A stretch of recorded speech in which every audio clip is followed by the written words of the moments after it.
Very, very cool. We have a very special guest today.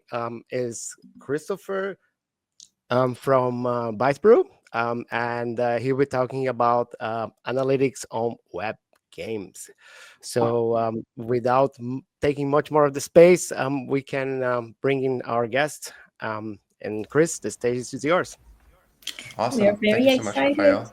Yeah, thank you so much. Welcome. Rabia, Raphael, so nice to be here. Thank you for hosting. And I want to thank, of course, the Jammers for attending. I'm really excited to be here today taking you through analytics and web games. So I'm not sure, what everyone's experience level is like using analytics as a part of game development.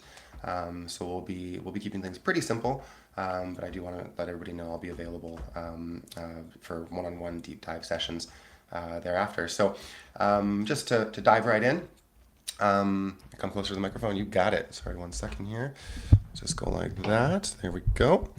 All right, cool. Let's dig right in. So first thing I want to just take you through or let you know, if you do want to follow along, this is going to be a fairly dynamic, fluid demonstration of using analytics in a real game. And so if you do want to follow along, do feel free to register for ByteBrew. ByteBrew's free all-in-one lightweight analytics platform. There's no monetization of data. You own your data. There's no pricing changes scheduled for the future. So really there's no risk for you in terms of following along with a demo app. It will be a different app than what we'll be exploring, but you'll have a chance to get a feel for the tools yourself, which myself being a tactile learner, I would find very helpful. So if you do want to dive in, that's your opportunity. There's lots of excellent documentation as that you can check out as well, plenty of video tutorials. And if you do want to book a one-on-one to do a little bit of a deeper dive into the tools or even get direct consultation on your own games, feel free to email me at chris@bytebrew.io. I did have a chance to play several of the games that are incubated, and so I'm really hoping that I'll be able to not only outline high level uses for analytics in web games or really games in general, but also specific needs that each of your games might benefit from addressing. So yeah, without further ado, while I give you all a chance to take a look at registering and getting comfortable on the platform, I just want to talk a little bit about why we need analytics in general, right? And this is a bit of a tangent, a bit of a philosophical position, but one that has served me well in my 10 years in the industry. So a little bit about me. My name is Chris. Hi. Chris Lefebvre, Raphael, who I think gave up on saying my last name on the intro, which is totally fair. Kind of story of my life. But having been in the industry in roles like user acquisition, mediation, monetization, and also in design, production, and publishing, I've shipped dozens of hits and hundreds of failed games.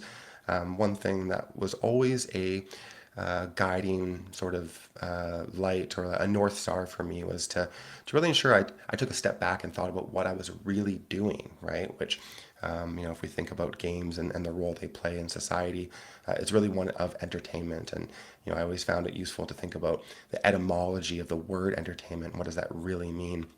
And fundamentally, what it means is to really hold someone's frame of mind in a particular state, right?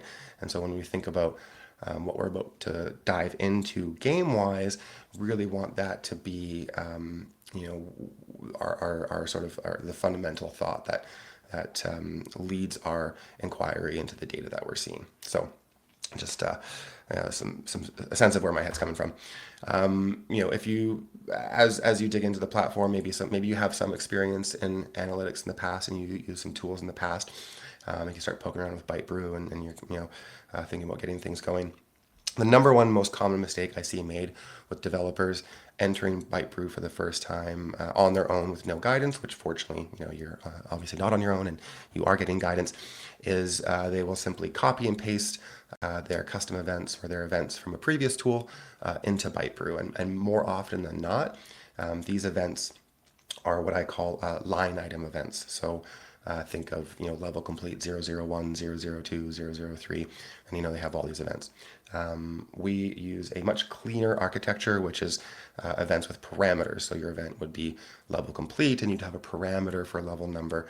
And without going into too many details as to why that's better, what we'll see in the reports that we're building is that it really benefits from that structure. So just like a very, very common mistake I see made when people come into an analytics platform for the first time.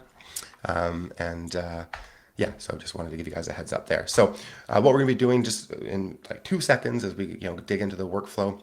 And again, if you are following along, you will have questions as we go. I would love to answer them on the fly, so please keep them coming. I won't see or hear, I won't see you posting them, but the CrazyGames team is ready to read those questions out loud and interrupt me. So we're good to go there. But what we're going to be doing and what you essentially are going to be doing all the time, right, in terms of trying to optimize your gameplay and really hold people's attention, is understanding what is happening in general with your game and using core KPIs to determine that. Why is this thing happening, right? Generate hypotheses and reports to try to understand why certain behavior is taking place. And of course, what can you do about it? How can you change it? How can you make a positive impact on the numbers that you're seeing? So if everybody's ready, I'm just going to take a quick sip of my tea here.